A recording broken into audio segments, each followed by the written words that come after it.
წყალტუბოს მუნიციპალიტეტის საკრებულოს რიგარეშე სხდომაზე დეპუტატებმა მიმდინარე წლის ბიუჯეტის პროექტში ცვლილებები შეიტანეს.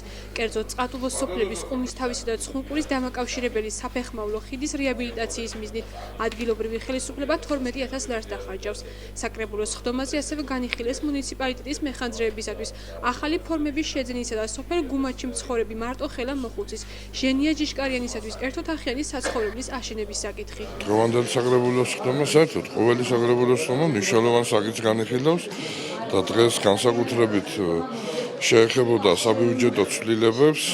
ჩვენ სამსახურები სახანძრო სამაშველო სამსახურზე არის განსაკუთრებით საუბარი, რომელსაც უნიფორმები უნდა შეუძინოთ. არის აგრეთვე საუბარი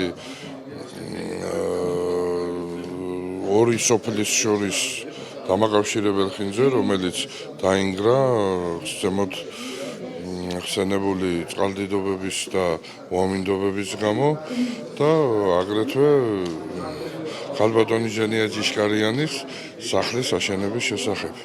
რაც თქვენს დაინახეთ, რომ ერთხმად მიიღო საკრებული.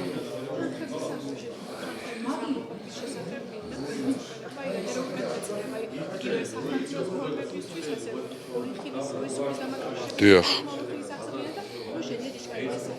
ეს ტენდერები ჩატარდება გამარტივებული წესით, იმიტომ რომ დრო მოახლოვდა ზამთრის, უკვე ზამთარი დგება და სასწრაფოდ არის გასაკეთებელი, ამისათვის მივიღეთ გამარტივებული ელექტრონული